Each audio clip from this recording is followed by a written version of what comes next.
Auf ihrem morgendlichen Arbeitsweg im Schnee entdeckte das Mädchen plötzlich etwas Dunkles, das regungslos am kalten Straßenrand lag.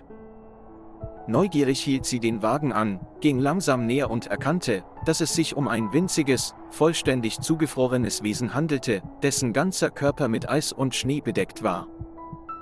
Obwohl sie nicht wusste, ob das Tier lebte oder tot war, hinderte sie ihr gutes Herz daran, es in der eisigen Kälte zurückzulassen. Sie beobachtete ihn aufmerksam und beugte sich leicht nach unten, ihre zitternden Hände wischten den Schnee beiseite, der seinen schmächtigen Körper bedeckte. Sie rüttelte sanft an dem Tier und rief nach ihm, doch es blieb regungslos, scheinbar erschöpft nach einer langen Nacht im Kampf gegen den heftigen Schneesturm.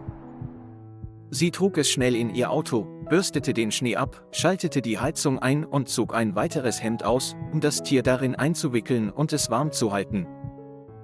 Ihr Herz raste vor Angst und sie betete jede Sekunde, während sie zur nächsten Tierklinik fuhr. Die Ärzte kümmerten sich sofort um das Tier, führten eine Herz-Lungen-Wiederbelebung durch, legten einen Beatmungsschlauch ein und verabreichten Medikamente, alle Maßnahmen wurden schnell und dringend durchgeführt. Sie stand draußen vor der Glastür, die Hände fest verschränkt, den Blick ängstlich auf die kleine Gestalt gerichtet, die auf dem Tisch der Notaufnahme lag.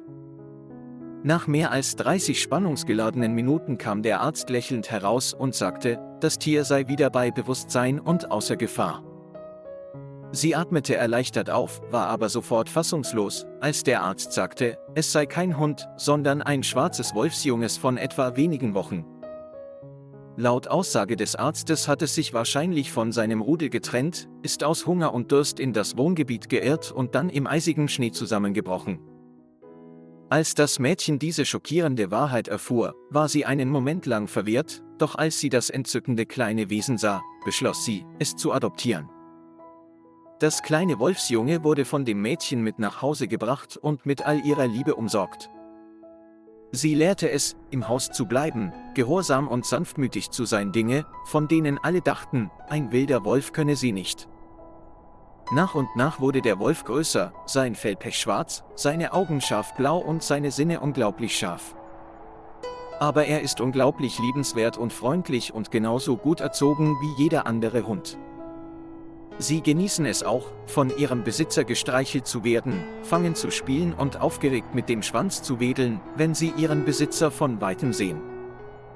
Das Tier ist inzwischen zu einem ausgewachsenen, muskulösen Geschöpf mit dem kraftvollen Aussehen eines Raubtiers herangewachsen. Doch ihr Charakter ist überraschend sanft und freundlich. Vielleicht war es menschliche Güte, die eine wilde Seele zähmte und ihr ermöglichte, wie jedes andere Geschöpf zu lieben. Lieber Freund, vielen Dank, dass Sie sich die Zeit genommen haben, unsere Geschichte zu verfolgen.